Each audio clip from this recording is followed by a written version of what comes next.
Ladies and gentlemen, welcome back to the Blue Collar Workers. As you've probably seen, our special is now up and out. Please stay tuned for that because it is quite an in-depth position. It's the first of a two-part special we're going to be doing with Brain Cell. The second one we're going to be developing probably next week, maybe the week after. It depends on how our colleagues on the other side operate. As always, I'm John, Sean, or 𝐬𝐻𝐭. This is Chris. And we are your voice, your nation. We're going to get straight into it. No more fluffing around for today, if we can. For me, it's plans for direct trains to Berlin in new German-UK treaty. Why is the PM constantly outside of the country? British spies and SAS named in Afghan data breach.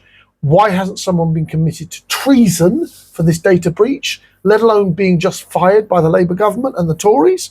And the Tories have some answers for us all. Voting age to be lowered to 16 by the next general election. Is this a good or a bad thing? Trump orders officials to produce new Epstein documents after mounting pressure. Why do I imply this? Because it has implications towards our disgraced Prince Andrew. On Chris's side, we have got the latest on UK unemployment, which also ties in nicely with the sterling pound gains strength, which is first time in a while. Excellent. Diana Albert suspended again for her controversial viewpoint. That woman's always getting suspended. Britain kicked out of Culture Day in school. This one's going to be an interesting one. Yeah, this one actually got my back up. Yeah. Flying Union Jack could come with a potential fine if in certain parts of the UK if councils uphold that as part of the law. Yeah. Stammer reset deal could cost millions. Yeah, we'll get into that. I find that the right-wing press tend to play too much into the fear of much of our country's growth and society. It's not so much the growth, it's more the concept of what comes with going back into the EU, which by the sounds of it we're not. Stemmer's making a couple of attempts, and that goes with my plans for direct trains in Berlin. The Stemmer is making deals with Germany, with France, the biggest economies, so that he can cherry pick what deals he makes for the defense that he's trying to lauder for Europe against Russia. So there is a genuine strategy that's being applied here. He's not trying to rejoin the EU. He's not rejoining an economy that involves Italy, Spain, or any other of the migrant centres of Europe. He's clearly not making deals with them. He's making deals with the big economies and cherry picking what he can and can't. And that, to some of the more frothing lunatic right wing, looks like him actually returning to Europe. We're not, okay? I wish we were. I'm a big supporter of Europe, so I wish we were, but we're not. This is a massive misconception or point of view, and it comes again from the plans for direct trains to Berlin in the new UK-Germany treaty. My first criticism of the Prime Minister: what the fuck are we doing in multiple countries and you not home solving Britain's problems? I think that's got to be my first thing, Chris. That man is never on this fucking soil. He's never home. As we said, he'd be a good foreign, a fantastic foreign PM diplomat. is just absolutely nothing. Useless fucking Prime Minister. Which also it reveals why Labour wants to boot him out of PM seat and stick Rayner in there or one of the others. I don't know if Rayner's. I mean, she's more domestic. She's more domestic than him, but I don't know if she's got the right answers. But I'm not saying that that's a bad thing, because it's leaning in the right direction. It's moving us towards a PM that pays attention to British problems. Because Stemmer has been jet-setting non-stop. And that's why I've got has he actually done any he's barely been home. I would say any actually stuff at home? Like he's barely here. The man is barely here. Actually, I swear the PMs usually do some sort of thing from county to county or something in the UK. Absolutely. The UK and Germany have agreed a plan to create a new direct rail line between London and Berlin as part of a wider range treaty. The Kensington Treaty also includes opening an e-gate for frequent travellers between the two countries next month, as well as an agreeing school exchange visits. Friedrich Merz made his first official visit to the UK as German Chancellor to sign the deal, which will also tighten laws around people smuggling gangs and strengthening defence ties. Now, all of that I have no problem with. What I have a problem with is before that entirely went off, before that deal went off, the Prime Minister was in Germany making these deals. And then the Chancellor came over to Britain. So you've got to understand that the Prime Minister doesn't spend enough time with his feet on the fucking country. Not criticising the deals. This is something a Foreign Secretary should be doing continuously. It's not something a Prime Minister should be going around with hand in cap, asking questions of European leaders and trying to build treaties. The Prime Minister needs to be at home solving British problems. Downing Street said the more will make it easier for German authorities to investigate and act against warehouses and storage facilities using smugglers to conceal small boats intended for illegal channel crossings to the UK. The new travel arrangements come as part of the plans to reset relations around trade business between the two countries. A joint task force will establish for transport experts for both governments to examine how to establish the necessary borders and security controls for direct long-distance rail passenger services. Transport Secretary Helder Alexander said the rail link could offer an alternative to flying within the next decade. We're pioneering a new era of European rail connection and are determined to put Britain at the heart of a better connected continent, she said. Now, these are all good, but why the fuck is the Prime Minister doing them? And again, my critique isn't the deal itself. The deal isn't the problem. My critique is the Prime Minister should be at home solving home problems, of which we are inundated with. Chris has just already told you the introduction of several of them. Cultural fucking issues. How the fuck does a Year 7 girl get mistreated like that?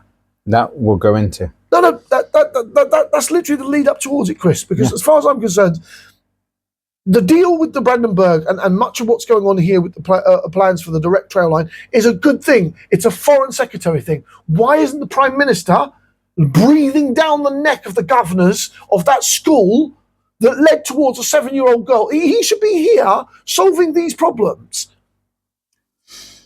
Leading on to that, my daughter was so embarrassed after school and unacceptable misjudgment. Stuart Field blasted Bilton School in Rugby, Warwickshire, after Courtney White was hauled out of lessons and made to sit in the waiting area in reception until she was collected.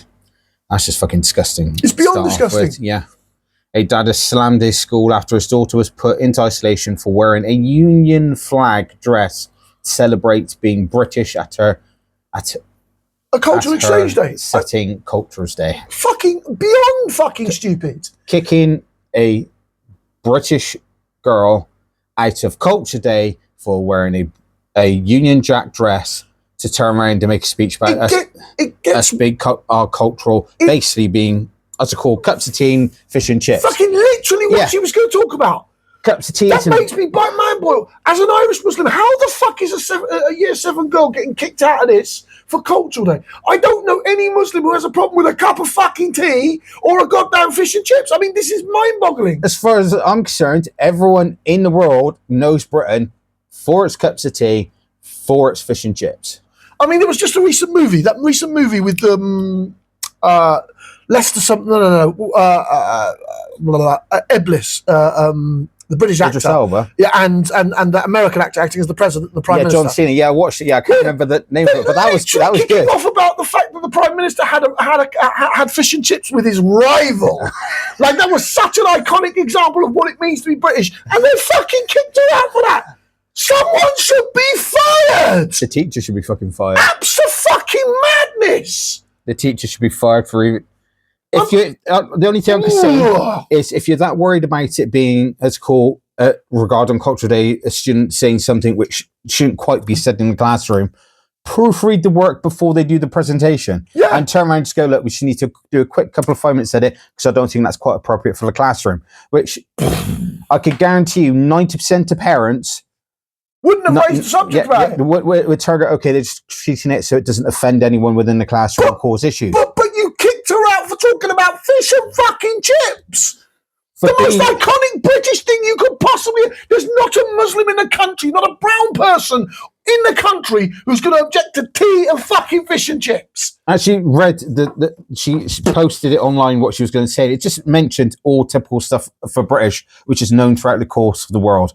So I have no idea what the fuck that teacher is playing on. That teacher should be immediately fucking fired. The head teacher should be then turned around and suspended and looked at to why they accepted such behaviour from that teacher and then act accordingly. That might be a bit far, because remember the headmistress has publicly apologised as well. Don't give a shit. Shouldn't fucking happened. No, I get that. But the teacher who threw the young girl out, absolutely.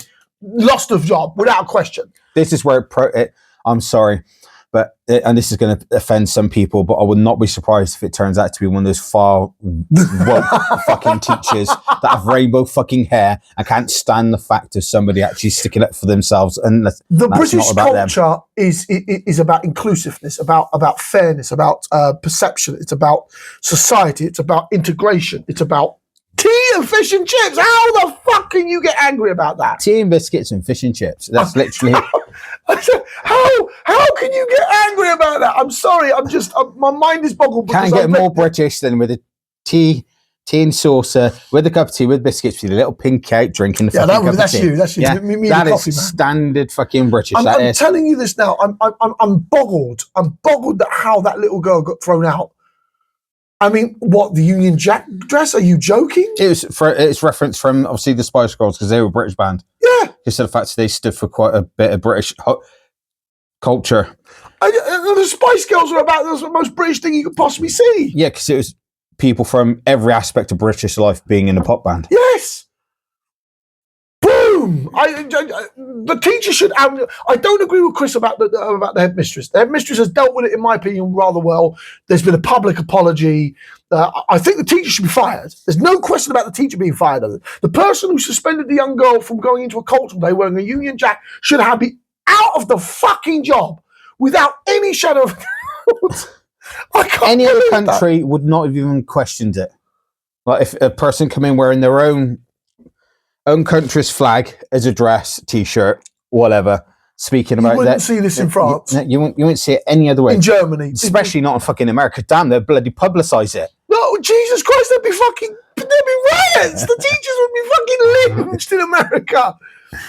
A year 7 fucking American girl gets thrown out for wearing an American fucking flag. The president would have fucking turned up.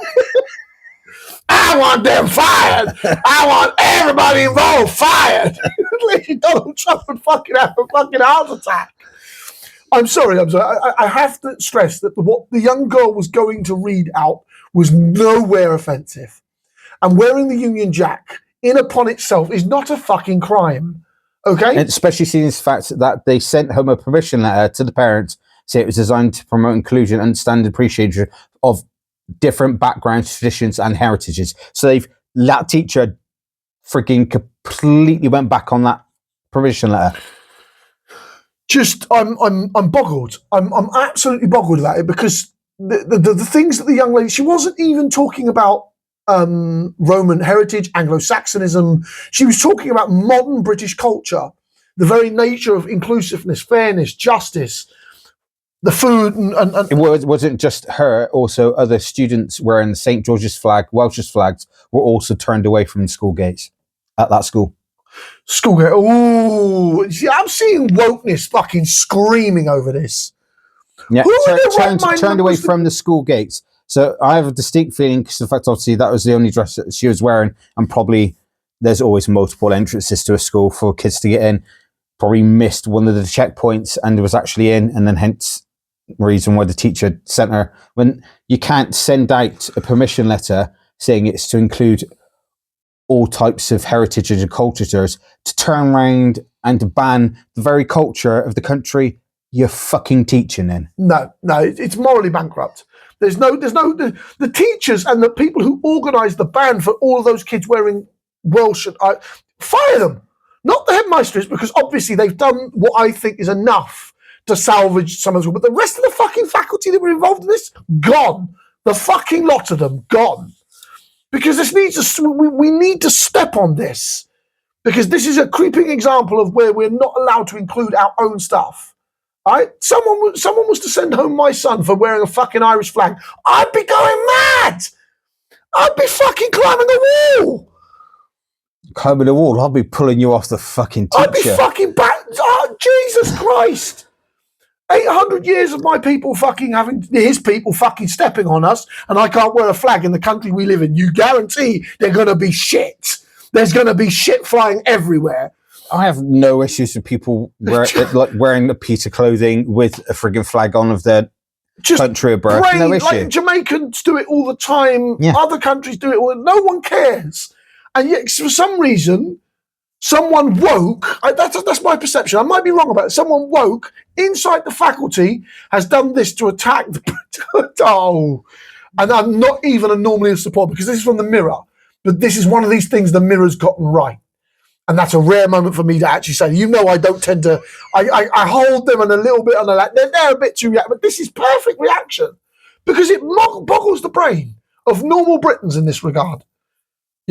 Just madness, Chris. Fucking madness. I wanted literally the teacher that done that needs to be not just the teacher, the faculty that organised it. Yeah. And if the headmaster was then involved in that organisation of turning around, then absolutely the headmaster. But if the headmaster or mistress was responsible for dealing with damage control, remember, you've got to look at that independently. Mm-hmm. Because if they're the boss going, oh shit, what the fuck happened? And I'm looking at other things, then you've got to be a little bit more lenient. If the headmistress was physically involved in banning people of that, then them and all the faculty gone.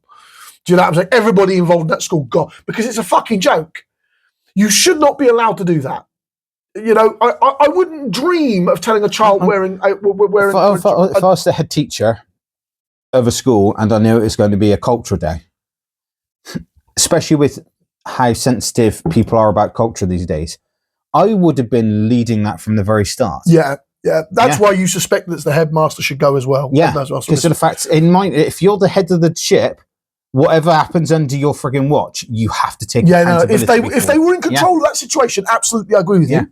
If they were in control, if they were not micromanaging, because I realise that cultural day could be sensitive, and you would think that they would micromanage. Yeah, that's where I turn around and go. Obviously, it's going to involve this, and this, most likely culture, heritage sort of things. You must allow that. If you're worried about it going a bit too far, just proofread their work before they speak. Yeah, makes perfect fucking sense. Very simple. Easy to organise. I don't give a crap if the teacher turns around and goes, you can turn around and go, that's your personal views. That should not be included in the classroom. Yeah. And I fundamentally think that Culture Day is something that you should absolutely not be able to fuck up that badly. And if the headmaster or headmistress was involved, absolutely fired. If they were involved in the decision-making situation here, absolutely fired, as Chris has said. But if they were just managing other parts of the school elements and that blew up afterwards, you've got to give some alleviances there, Chris. Do you know what I'm saying? The only thing I see is that whoever was in charge, the teacher that kicked the student out of the classroom for that, fired, and whoever was the organizer that authorised turning away kids at the fucking gate for turning away kids British flags for British nation flags. I'd got anything apart of the United Kingdom flag wise should be fired as well. Yeah. There's no justification behind that. None. I don't care about what the woke say about that. There is nothing wrong with wearing a Union Jack, wearing an English flag. And people call the English flag a racist flag. It's not. It's St. George. Say, any of the woke that turn and go, you're being hypocritical because you try shoving your stuff down our throat. Exactly. And just for us wearing a T-shirt walking down the street or celebrating our culture and heritage in the school, which we're allowed to do, you kick off. There's no way. You need to go sit back in your hole and come out. There's no way on any God's green earth that I would tolerate that kind of behaviour. I think that's acting like a child behaviour, that is. Yeah, no, completely. Anyway, moving on from our rants, because that's basically what that is. British spies and SAS named in an Afghan data breach. The controversy around the leak of information related to thousands of Afghans who worked for the British forces has worsened, with the revelation that personal details of sensitive UK military personnel was also released. This person should be done for treason. Whoever's involved in this data breach should absolutely be done for treason. We've learned today from the High Court that more than 100 British officers' details were leaked alongside Afghans nationwide in February 2022, including service and former members of the Special Forces and Spies. I told you how fucking rampantly incompetent the Conservative government was. They were the one running our country in 2022. This is an example of an absolute fucking shit stain, and anybody involved in this should be dragged in on high treason. And it gets worse. It gets worse, Britain. Questions are also circulating around the government, both former Conservative and current Labour, attempting to suppress the news, legally employing until recently a super injunction banning all reporting on the scandal. Are you fucking joking? A super injunction should be to protect people's loss of life. The information's already escaped the fucking barn, you dozy cunts. The information has fled the country. It's already been leaked. So you don't want the British people to know you fucked it up. The Labour and the Conservative people involved should be formally investigated by the public. There should be a public inquiry into this. It is an example of absolute fucking incompetence. Obviously, stuff leaks every now and again, obviously due to people being idiots, but you should make an example of those idiots. Yeah, absolutely. Not by looks of it, double down to try to cover up mistakes. That's what it looks like. A super injunction, so it doesn't even, so you can't even mention it to journalists, is guilt. There's pure, unadulterated fucking guilt. We also got a piece speaking to relatives of Afghans whose names were released, who have told the BBC that they fear retribution from the Taliban as a result. They also speak to one of the female members of the triplets. She tells me that there's a meeting took place today between former Afghan Special Forces and someone from the UK Ministry of Defence. She wasn't there, but they spoke to people who were. The representation of the Ministry of Defence was saying, don't worry, today's threat from the Taliban is just a psychological warfare. They haven't harmed anyone so far, she said. She says that there was a sense of real anger among the Afghans there, those whose whole world known how many military personnel have been killed and tortured in the past few years. I don't know why the Minister of Defence said such a thing. It was really ridiculous. This is an example of damage control. This is pure, unadulterated fucking damage control. And it's mind-boggling that these people who helped you in an illegal occupation, you occupied Afghan, let's call it what it is, you illegally occupied one of the poorest countries in the fucking world, fought an insurgency, lost against the insurgency. Remember, America fucked off only a couple of years ago. Joe Biden was the person who pulled the plug on Afghan. After billions and billions and billions of pounds have been wasted. You invaded Afghanistan to remove the Taliban. You left Afghanistan, the Taliban have come back. Your job was fucking useless. You've wasted decades and billions of pounds and money. Afghan is the graveyard of empires for a very good reason. And now you've then betrayed, via incompetence, the Afghan Special Forces who helped you occupy that country. The minimal the UK should be doing is offering homes and security to these people, Chris. These were the people that helped with an illegal occupation. Whether you like it or not, and I don't like it, I don't like what was done in Afghanistan, you got to admit the fucking soldiers that are now, homes are being attacked by revenging Taliban, and I don't condone that. Revenge is never acceptable in Islam. It's never an acceptable behaviour that you seek revenge on family and people. You don't attack the innocent. In my deen, in my Allah subhanahu, inside Islam itself, it is not perceivable. If you have a grievance with an individual, you take it with that individual. If you can't get to that individual, you do not attack the fucking family. It is entirely haram. I thought that was just basic human sense. All the Abrahamic faiths talk like that. Yeah? No, I thought it was just general things. If you have an issue with somebody, go after that person.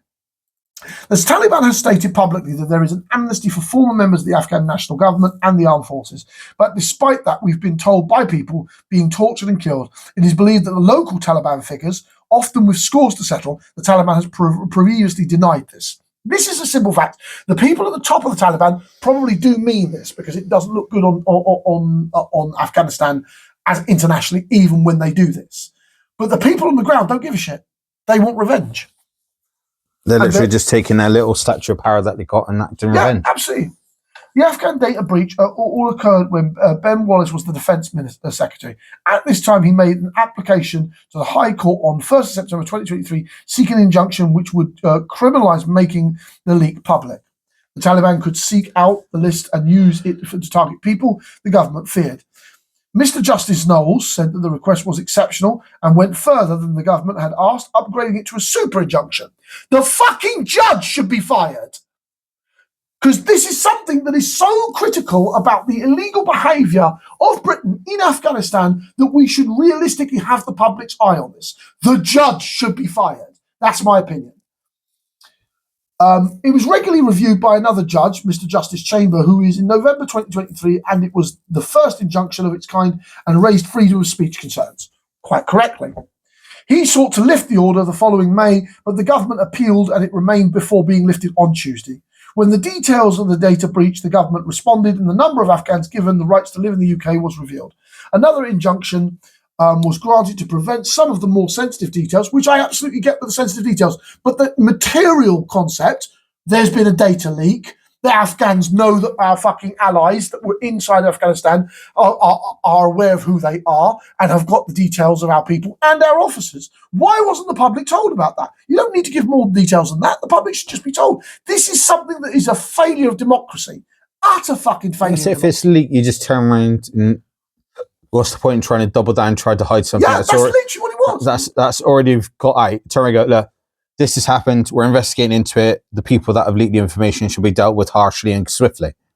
That should have been the response. And then literally turn around and trim those traitors out and got them gone. Absolutely. The leaked memo and the fucking... that security chief should unquestionably, he should be fired. He should be fired from fucking Parliament. Ben Wallace should be thrown out of the Conservative Party. That's how fucking diabolical this situation is. If he hasn't retired from the Conservative Party, he should walk on his sword or get the fuck out of Parliament. Because this is a disaster that any defence secretary would leave to hundreds and hundreds of allies, their details being leaked and their families not being evacuated from Afghanistan. This is mind-boggling from my point of view. And I don't even say this from a Muslim point of view. I say this from, you illegally occupied this country, you made allies for more than a decade, you failed to look after those allies, and now them and the names of the special forces and spies have been leaked to the Afghan, and you don't tell the public! What the fuck are you playing at, Labour? Oh... Trying to sweep a mess under the rug. It's an absolute disaster, a fucking disaster, Chris. I can't think of anything worse than this situation when it comes towards foreign affairs. So while the Prime Minister's jet-setting around Europe and resetting deals with France and Germany, shaking hands and drinking champagne and running over to kiss Donald Trump's fucking yellow-haired ass, because that's my opinion, Keir Starmer is fucking useless. This is something he should have been at home controlling. This is something he should have had his fucking hands in. Unquestionably had his hands in. What kind of government allows this kind of shit to fly out the door? Whoever, Ben Wallace should be prosecuted. Completely incompetent. Beyond fucking incompetent. Am I wrong? Have I gone too far? No, you make a very loud and very correct point. The fact that the information leak has happened anyway. So what's the point in trying to cover it when it's already become public knowledge? No, what there wasn't. That's the point. Yeah. We, the British, didn't know. Everyone fucking else knew, but we didn't. I was going to say, the fact that it's become knowledge to everyone apart from the people that are involved, the public that are involved. You should turn around and go, look, we made a mistake. There's been a leak. We'll correct it. We'll punish those that were involved straight off the bat, swiftly and harshly. No escape. Because it's an act of treason. Yeah. The data leak was an act of treason. Even if it was accidental, it should be treated as one. And parliamentarians get away with this shit all the fucking time. So if it's accidental, that's even fucking worse. I believe it was accidental. I believe someone, the article I was reading was said that it was designed to be emailed to 30 members of families. Yeah. And got emailed to like 30 fucking thousand people instead. Outside the chain of command. That is an accident. That's incompetence. Rampantly incompetent. How can you not turn around and literally just double check who the fuck you're sending it to? I think you can tell the frigging email address is difference between 30 and 30,000. Or something like that. It was designed to go to only a small collective group who were vetted, I think, and then it got leaked to a larger group because someone didn't set the email settings right. Just beyond incompetent. And that speaks volumes for the entire Conservative Party. Britain, remember, the Conservative Party are rampantly... Ben Wallace's mistakes are coming up today. But, you know, the Defence Secretary back in 2022 and 23 has fucked our country by these incompetency right now. I mean, the man should never, ever go in politics ever again. Fuck party leadership or front bench. He should be fired from the Conservative Party. But she won't. We all know that Bennock won't fire him because I think he's a close ally of hers. That tells you what you need to know about Bennock. Hang on. The party leader of the Conservative, Ben Wallace, is one of her close allies. I don't give a shit if it's a close ally. If you fucking committed an act of treason and exposed allies, safety and concerns of themselves plus families and all that lot, that all helps with what you were doing back then. So no, you're gone. Straight off gone.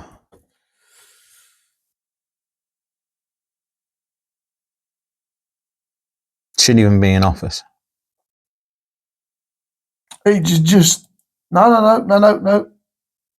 He resigned. He resigned as Secretary of State for Defence as the next cabinet reshuffle, and he would not be seeking re-election. He knew he didn't even get re-elected in 2024. He fucking knew. He stood down in 2024 re-election. That tells you how he knew. So he stepped down because he knew eventually one of his fucking cock-ups would come out and it's going to end up in the hot seat, and he knew he'd get fired and booted out. So he just resigned straight off. Resigned quietly and got out before it even come out. Absolutely fucking incompetent. Wallace announced his intention to resign as Secretary of State for Defence at the next cabinet reshuffle and confirmed that he would not be seeking re-election as an MP in 2024. That's why he didn't seek re-election. Because he fucking knew he was going to fuck it up. Is that the only mistake that's going to fucking come out? Jesus Christ. Why is this man not in front of a High Court judge on our No, not fucking fired. He should be fucking facing jail time. Rampantly fucking incompetent. Rampantly fucking incompetent. That is the Conservative Party. I'm going to say, I think that side note has completed yours quite nicely to break up the tearing apart of the government we're doing today. just to break it up a little bit, more aimed at local councils now. Households risk a £2,500 fine for flying the Union Jack flag on house. I'm not going to lie, this is from the Daily Express. Take this with a pinch of salt. Yeah, so it's more a case of cherry picking it.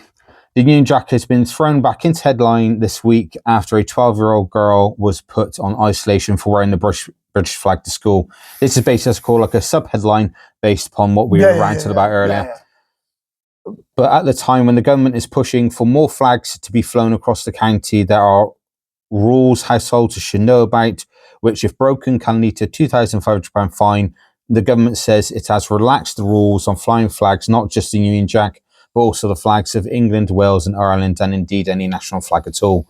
Even the flags of countries of Yorkshire are encouraged to be flown as part of government lists of flags it wants to be flown more widely.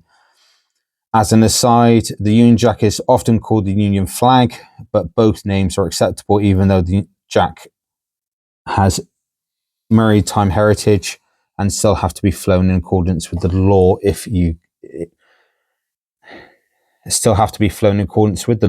or you could be fined. Yeah.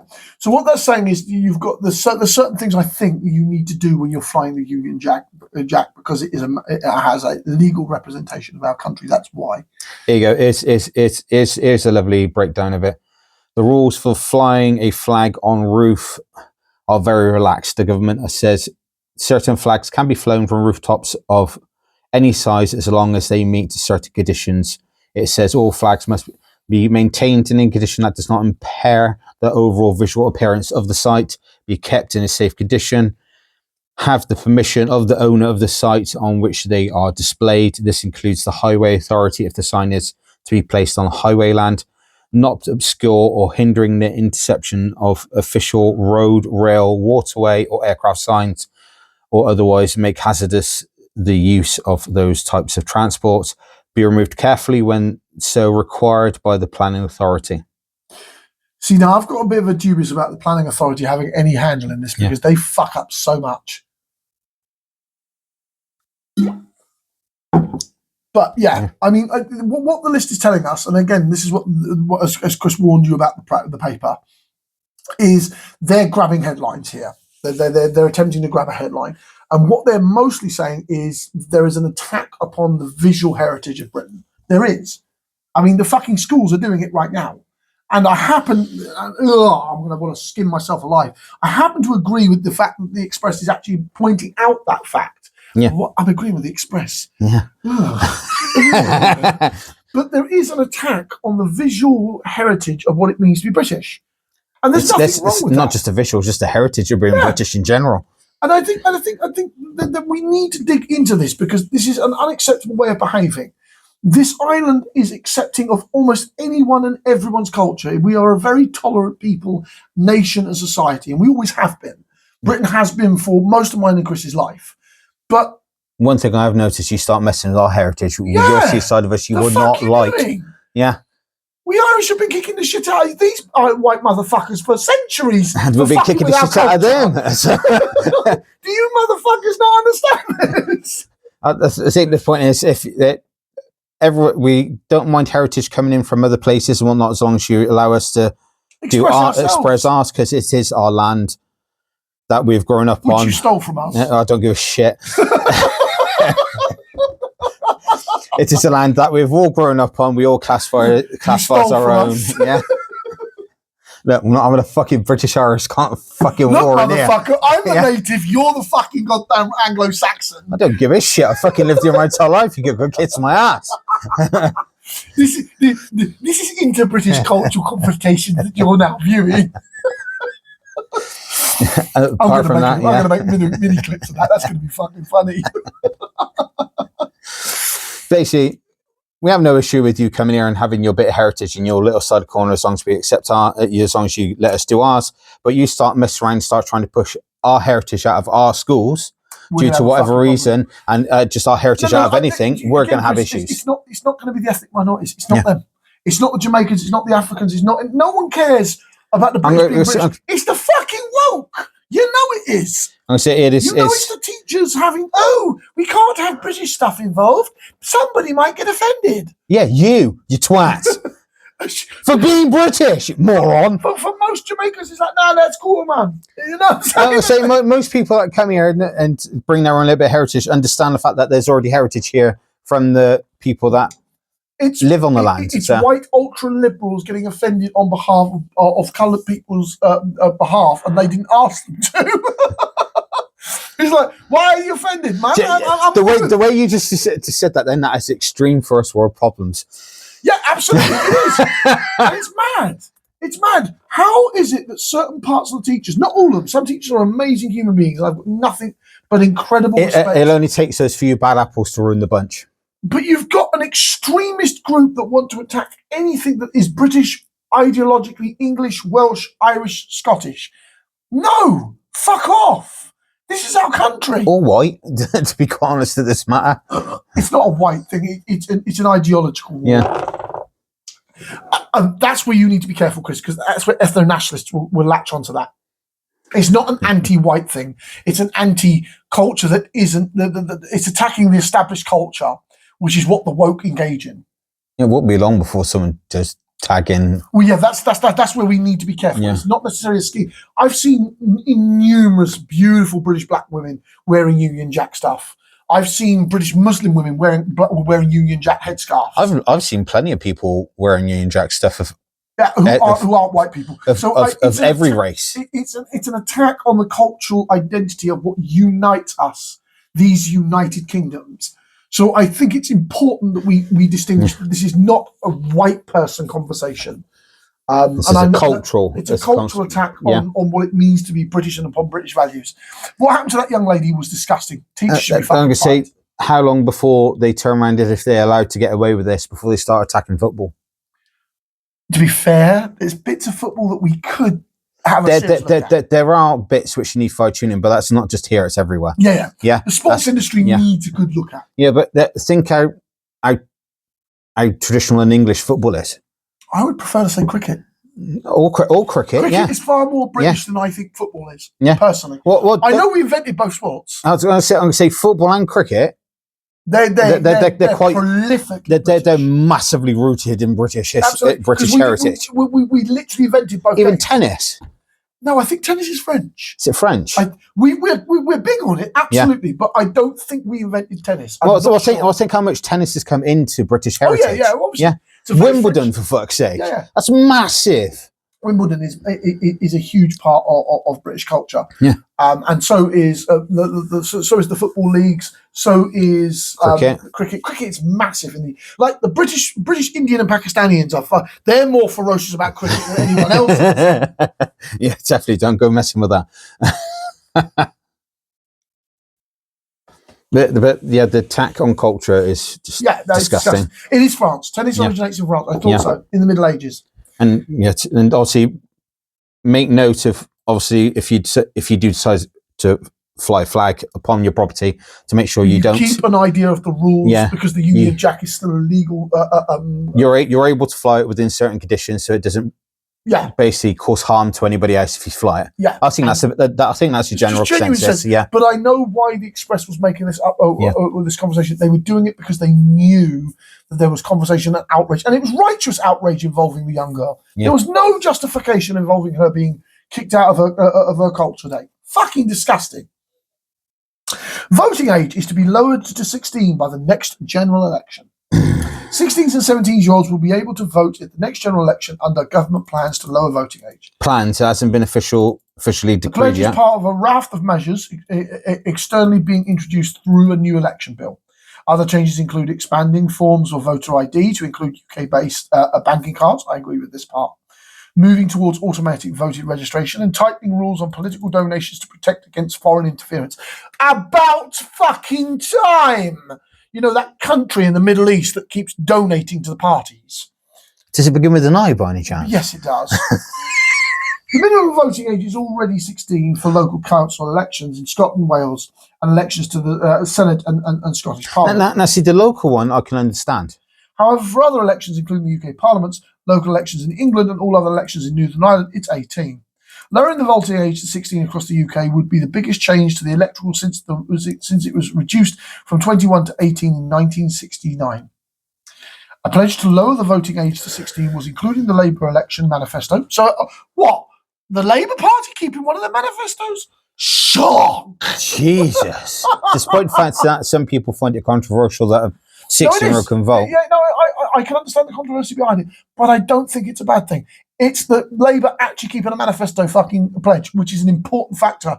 We need to keep the coals to their feet. I can understand, obviously, because I was watching a news clip on it last night, and the fact that, obviously, if you pay tax, you should have a right to say where your money is being spent. And 16-year-olds can earn money. Yeah, and since you're 16, you can go into job force and you start paying tax, depending on whether you're in or out of college. And if you start paying tax, then yes. Yeah. If you are earning money and therefore paying towards society as a 16-year-old is, I think that's justifiable. Yeah, I think more the question behind it is how much voting rights are you allowed to, what, just entire national or just local? So in other words, what you decide what your local spends on, your local council spends it on. You can have an argument about that. You can definitely have a conversation about that. And I think Parliament will once they get the bill before. I was going to say, I think that would be more the question. That would be, will it be a case of fact, will it just be local elections, or will it be the national election and they're allowed to vote in as well? I don't know. The government has, because I can understand the local election because in fact it's there that directly affects them. That directly affects them. So I can understand that. Gives them a taste of democracy to start with, and it doesn't allow them to. I think that 16, 17-year-olds would swing the vote, because there's a lot of them that haven't been included. They will swing the vote away from right wing. So I don't think that's a bad thing. I don't think because to be fair, Chris, me and you do not want the Conservative or Nigel Farage back in power. No, we don't know. So if I'm being real, having 16, 17-year-olds will balance out many of the grey horses that's screaming Farage and white power, which is what they are. They're ethno-nationalists.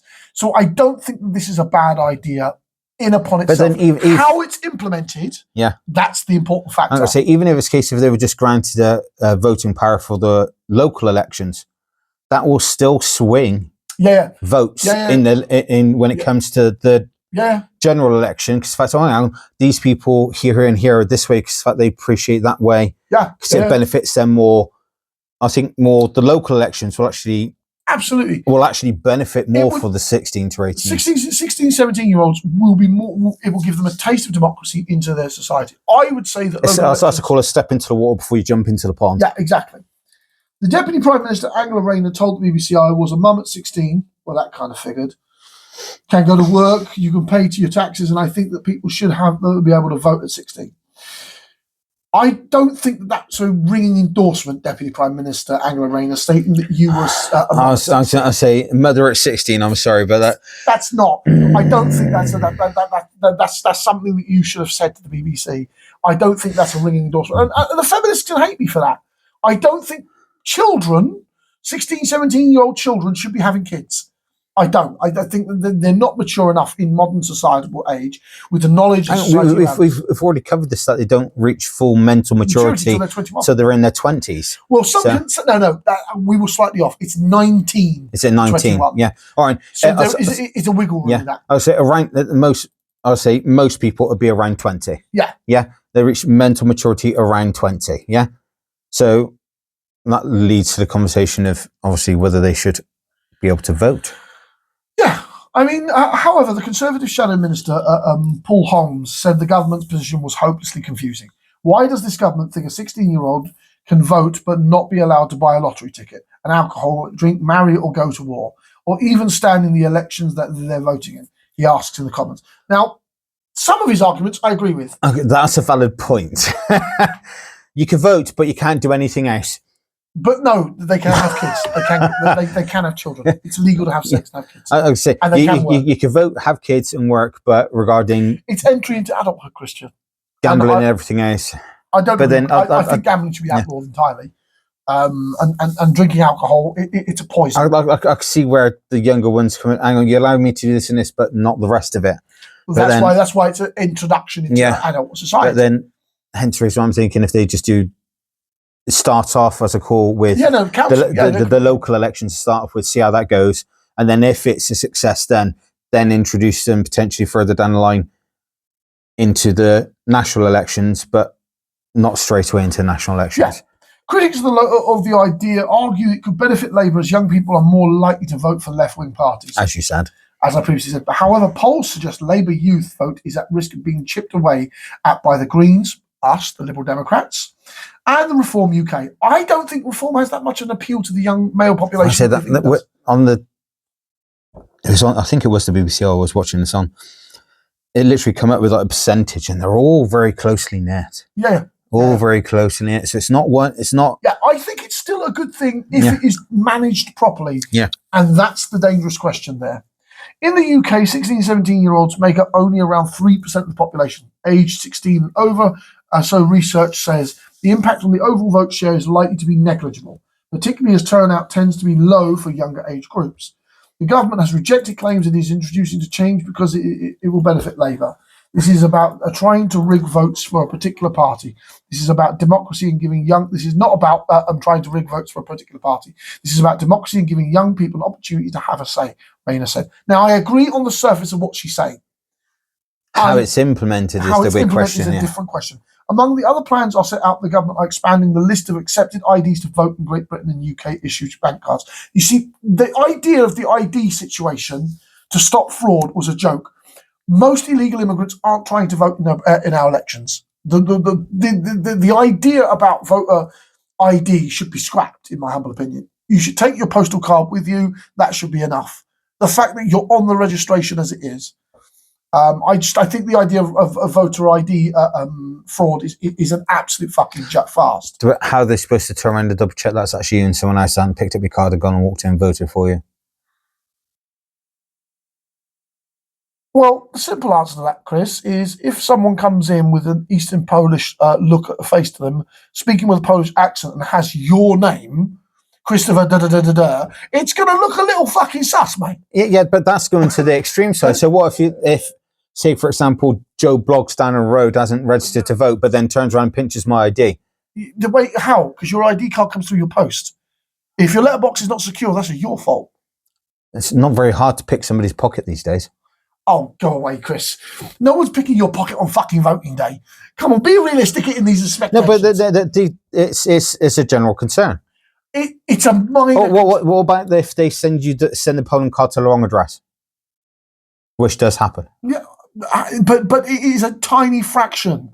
Yeah, but it's that tiny fraction which could turn around and swing the vote in one direction. We are talking about vote... What was the voter corruption? Let's look this up, since you've made a point about it. Let's look it up. What is the level of vote corruption in the UK? Is there election fraud in the UK?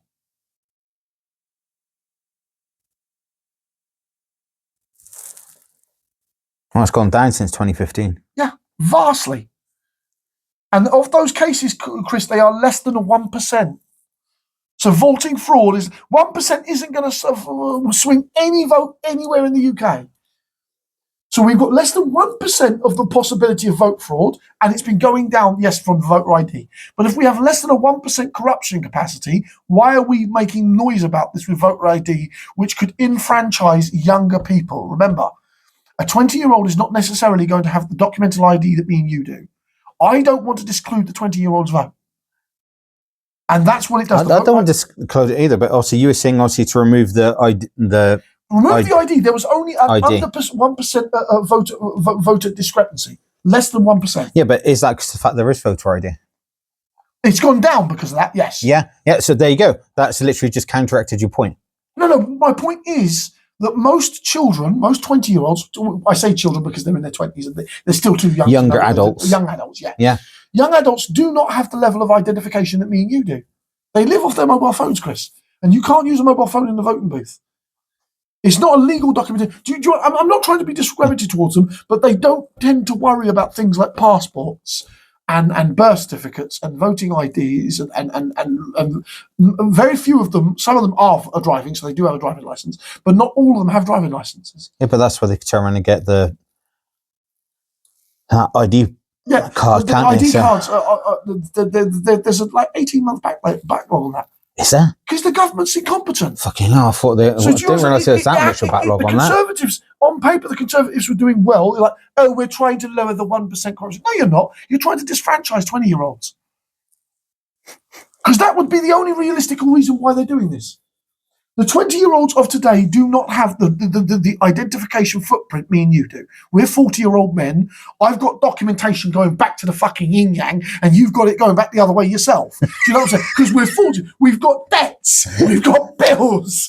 We've had multiple passports. Excuse me, I don't have debts anymore. Chris, that's an important factor. Anymore, whilst you're in your 40s. Mine are small. What I'm trying to get at is 20-year-olds do not have the footprint we have. And that's a good chunk of our country. Obviously, if you want to remove the ID check, obviously at the polling station. No, I don't think that the string. If you have it, I say that everybody on the registration should be allowed then to be issued voter ID. It should be an automatic thing which should have been sent out.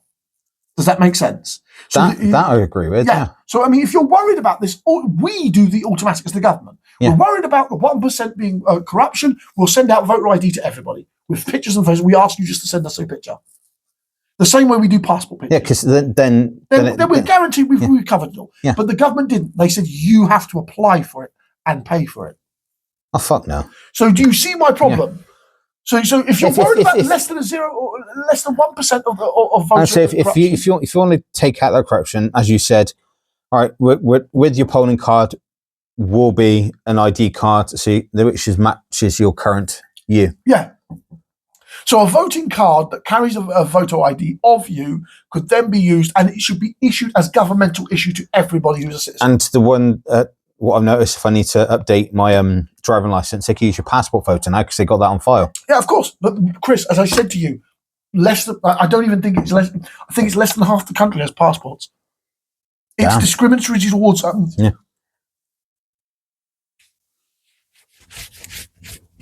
Which makes me laugh because I swear you have to have a form of identification to have a job and start off. 51% of the UK only has passports. But you still have to have a form of identification to start a job. So do you understand what I'm saying? Yeah. The reality is we have a mismatched group of UK citizens having less than what is necessary. Passport holders, Chris, are very, very few. Oh no, my apologies, wrong stat. No, in 2021 there's 76%, but we're still disfranchising 20% of our population who don't have passports, which is the medium of almost all forms of ID inside the age group. But then that's an issue that they should be. Yeah, no, it's a governmental issue. It should be. The Tories didn't want to resolve it. They wanted to disfranchise the younger. Yeah. Obviously, we're talking about lowering the voting age. Something that when the people that brought up to the interviewers, why can't we cap the voting age? Absolutely. Nobody over 75 should be voting. 75? Yeah, 75. Because I think it should be when you retire. Because you're no longer acting in the workforce. Yeah. Yeah, same with parliamentary seats. Yeah. No one in Parliament should be fucking around at the age of yeah, literally. Because if you've officially at the age of leaving the workforce and relying upon your state to look after you, you should not, in my genuine opinion, be fucking around with the politics of our country and altering it for your own benefit, because that is where we get things like the triple lock. Society is greying, and we are relying too much on what we are said by people who don't want younger people to have a voice. It's literally, it was an older person which actually brought this up, mind. Said, why can't we do a cap? They did say 85, because I'm not going to lie, I think most people are actually working to 85 these days. Yeah, but you know what I'm saying? It should be... Hence the reason why I based it upon retirement. The electoral mobility should be about you being a part of the workforce. Yeah, so you contributing to society. So if you've retired from the workforce, you don't vote in the elections. Yeah, no, I fundamentally think that's a justifiable position to hold. I think but bear in mind, national elections. I still think it should be in local elections. Oh, yeah. Because that's your little area that you're living in. Yeah. So national elections, you take taken out of, but local, you can still have a small say. National elections should be based upon who is involved in the workforce. Yeah. I think that's a good metric to hold a position on. I think that sums up nicely. Yeah. All right. I'm gonna cover another thing by Starmer. Keir Starmer's reset deal means we'll bear in mind this is from the Daily Mail, people. So please, this is extremely He's always cautious when he makes these statements. We'll pay millions to the EU all over again if the reset deal goes through. Britain will have to pay into the European Union's budget under Sir Keir Starmer's reset deal. It has emerged. Bear in mind, this is 10 hours ago this came out, roughly. The Prime Minister was last night accused of handing a blank cheque to Brussels as part of his controversial post-Brexit agreement. New EU documents reveal that, as well as having to follow the same food standards and carbon market guidelines as the rest of the bloc. Stop for a moment. Following Europe's food standards is absolutely fine because it has kept us all fucking healthy for decades now. I was going to say, I thought we had a better one than them anyway. No. Ours is from their system. Like we shared the same system. Well, then what's the fucking issue? We're basically doing it already. That's exactly. Yeah. From 5 years ago, the UK will have to make yet unknown financial contribution. I think the thing that they're trying to get at here is the fact that we don't know how much it's going to cost. We don't know that yet. Yeah. So why are you speculating? And the papers reported on by the Telegraph also make it clear Britain won't be able to make any changes to the rules. Yeah, of course not. Because we're not part of the union. Yeah. But if we want extra benefits from the union, of course we should put our fucking hand in the pot. Now, how much a contribution, that should be something we should be discussing. Yeah, I was going to say, if we're making a massive contribution, then we should be having a say in the rules. We used to pay in. I think it must. Our net contribution to the European Union was sizable back then, but it won't be as large as it used to be. It won't be. It won't be anywhere near that. Last night, Shadow Foreign Secretary Dame Pratik Patel said Keir Starmer has made Britain a rule taker from Brussels, and British taxpayers will now pay into the EU budget. Well, if we're paying into the EU budget, I'm basically saying we're stepping back into the EU. We're not. Labour does not stand up for Britain on the world stage. They give away our money to foreign countries and allow them to make decisions about us. See, this is where it's going to strike. So in 2018, we had previously spent £864 billion on all aspects of public spending. But how much of as a UK membership was believed to be around 15 to 20% of that budget. So about 15 billion was transferred from the UK government to the EU's in official payments during our lifetime inside the EU. We are not going to spend the level that we did when we were part of the EU, which was around 15 billion, which is one of the key legitimate grievances Brexit has had. Yeah. And Deputy Leader of the Reform UK, Richard Tice MP, said by signing this deal before we even agreeing on how much these payments will be, Starmer has effectively signed a blank check to the UK on the UK's behalf. Now, see, this, despite the source it's coming from, makes a very valid point. If he had signed the agreement without finalising the number, he has technically wrote a blank check. I'm not necessarily disagreeing with that. Yeah, what I'm saying is, if it's only millions for what we're getting, I don't see that as a bad thing. Remember, we used to pay billions, Britain. Yeah, no, I'm thinking more on the logical, sensible side here. If you're going to sign a deal, you need to know how much that deal is going to cost before I agree with you on that, Chris. Before you sign the dotted line. That's the argument that I'm going to take from this. If you sign something without finalising the figure, he is fucked up.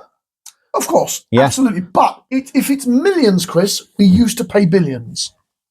I can understand we used to pay billions, but it's not what the press are claiming. Yeah. They're not claiming. We're not returning to Europe by stealth, because it's not $1 billion £1 billion checks that are coming out of the British pocket. It's not. We're getting millions for some benefit. I say, I'm just going by pure sensibility and logic when dealing with any sort of financial situation. Yeah, you should absolutely know what you're paying. You need to know what you're spending before you sign on that dotted line. If he hasn't known what he's spending before he signs that dotted line, then that deal should be immediately cut and then redone. Yeah, that's just based on basic business logic. That's not thinking of anything else. Yeah, despite how they're trying to twist it, because I can see how they're trying to twist it. They are. They're clearly trying to make it sound like the Britain's going back into the EU by stealth. We're not, because we don't have the benefits. I promise you. I know we haven't returned to Europe because my food bills are still fucking expensive. We should not be paying into a club we voted to leave at all. Of course, Stammer has betrayed his claims to respect the BritX vote. I don't think we should be respecting that vote in the first place, because that vote, in my general opinion, was lied to. As we said in our previous podcast, where's my 350 million, Nigel? The only sensible way I think that we can resolve this issue, whether we should have left or not, is put it up to vote again whether we should rejoin. Yeah, absolutely. Yeah, that is the only sensible way to end this argument. But in general, once and for all. But then you guys that want to stay, the problem is, do you know why many of the reformists absolutely don't want a second vote? Because they know that the first one was born in a lie, and they know that the cost of living has increased so much that Britain would probably rejoin Europe. I was literally going to say, whatever the outcome is, whatever the result is, that's it. Shut your fucking pile from whichever side of the bloody party it is. Absolutely.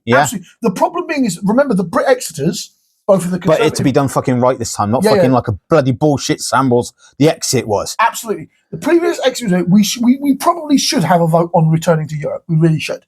Because I find fundamentally it would end this argument. Because we as Britons know from 2016 we are poorer. From 2016, migration has gotten worse. The two salient positions that Britain held, that the British people voted for, whether I agree with them or not, they voted for them. They wanted to leave because they thought they would save money. They wanted to leave because they thought they controlled the migration. And those are just legitimate political questions that are asked. I say that very clearly. They are legitimate conversations to have. The problem being is we gained neither of them. After nearly 10 years, Chris, remember, we're rapidly approaching 2016. You're basically saying that the reason why we left, we haven't achieved. No. Which is true, we haven't. Because me and you are poorer, and we can agree migration hasn't been fixed. No, it hasn't been fixed. I'm not sitting here saying that I don't think migration is the biggest the problem as some right-wing Britons think it. It could, as I call it, could do with fine-tuning to... And absolute control. And we know what's coming in and out. And absolutely no fucking criminals crossing the channel whatsoever. I fundamentally bring in innocent people who want to work, want to improve our country. Absolutely, that's valuable. Yeah, as we said before, go through the embassy, get yourself checked. You're all legal and above board and benefit us to our society. Thank you. Please come in. Yeah. Oh, you're a ex-predator, rapist, murderer, fucking whatever. Absolutely. Bye-bye. That's the point I make. We need sensible migration, and reform will not give you sensible migration. Conservatives caused the mess we are in right now. Remember, David Cameron in 2016 voted for this. Nearly 10 years ago, we are poorer and we have less fucking control. They put it up because they thought they would win to stay. Yeah. It was designed to shut up these backbenchers. But the backbenchers won instead. No, the backbenchers. No one believed that the Brexit vote would come through, and it did. It was an act of self-harm. And because of the anger from the middle of our country and the upper parts of England, remember, the parts of England that have been regularly ignored, that's why we have Brexit. Yeah. Further on the article, details emerged in the European Commission paper on the terms of the deal agreed by, if it's been agreed, VSAD's fucked up, by 𝐟𝐸𝐾 in May, which will see Britain follow EU rules on food standards once more to boost channel cross trade. Now, we're basically doing the same food standard trade I don't think that's anyway. A bad thing. Yeah, I would say when it comes to food, EU and Britain, we're practically, but we held the same standards back in 2016. I was going to say they haven't drifted. I'm going to say we hold pretty decent standards on it anyway, so it's no fucking change. Once we'll boost across channel, the UK and the EU emissions trade schemes will also be linked into avoid new green taxes. The paper states the UK should bear appropriate costs for participation in the common sanctity and no, I can't pronounce that. What are you looking at? Jesus Christ, I can't even pronounce that. Sanity and sanitary area. Sanitary area for the implications of these agreements linked to the UK. And the union's greenhouse emissions trade. We know it's only going to be millions. Remember, Britain used to pay billions in part of the European Union. Lock, stock and barrel, we were contributing billions. We were benefiting from billions back. But if this only links us our food and lowers our food costs, then I think the Prime Minister's right. Regardless of the cost, Chris, if it lowers mine and your food shopping, I agree. It does warn neither agreement should give the UK the right to participate in the union's decision making. Well, of course not. We want access to their market. That's all the British people ever wanted. It's a trade deal, not a fucking goddamn EU deal. So it's not. It's an ability for us to have access to the food market that we need. It's, as I call it, it's a business transaction. So is that business transaction going to cost us millions? Yes. How many? We don't know. Should the Prime Minister have put a finger to that, as Chris has said? Absolutely. This is why this man should be the next Chancellor. But I genuinely say that should be the fundamental. If you were the Chancellor, you'd be tearing me. Like if that had been me coming home with that, you'd have been beating me, wouldn't you? I would have got the baseball bat and hit you straight off the bat. What do you mean we don't know how much it fucking costs? How can I budget for that, you cunt? I'll be flying back over there with the bloody piece of paper. I want to know the money.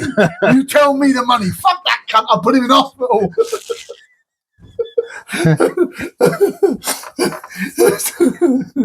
Do you want to fire him, Pram? No. He was right. I should have fucking cut the deal properly. But if that had been me, you'd have been on the phone. Yeah. Do you know what I'm saying? You'd have been sat there on the phone as witness goes, whoa, what's this about no working out the checks? I'd have heard that from you straight away. Like, no, don't fuck around. I'll be on the next train, you cunt. Don't move. Because we know. What do you mean you don't know how much? John, don't say nothing. I'm on my way. Because that would be his response. And that's how a Chancellor should operate with their Prime Minister. And to be fair, how many millions should be open for conversation? But I don't think it won't be in the billions. If it's in the billies, the deal's dead. Yeah, because that's a stealth by return to Europe without the public's request. That's a cheeky. I'm trying to return. Here's the money to buy myself back in. But if we get access to the food market, Chris, I think that's a valuable trade-off. If it's only in the millions, I'm gonna say, from what I can understand, the basic knowledge is he's trying to negotiate a deal back into the EU food market, which will benefit us regardless. It absolutely will. Well, I should say a better position into the EU food market. We're in it anyway. We're just on the outside force. We just pay more. Yeah. Hence the reason why our food shopping is disgusting. But if we get back into what's called the main channel of it, which will save us a bit of millions to do it, I say that's worthwhile. I'm going to say then it'll cost a sensible amount of money to join it. Then we're quidsing because it'll lower everybody's shopping and that makes the British people more content. Yeah, I was going to say, make sure that there is actual proper food in our cupboards and everyone's better off. But the main figure is how much. And he hasn't negotiated that. Yeah. And that bothers me. And that always bothers him. Yes. He wants to know the checks. He wants to know what that's going to cost him out of his tax. This man's very funny about that money business. And as an unquestioned, and I completely agree that we should know the cost. Because, I mean, if I say to Chris, in that scenarical position, I'm the Prime Minister. They said 120 million a year. Chris is, I'm going to break some numbers down. I'm going to check the calculator. If I said it's 500 million, I'm going to kill you.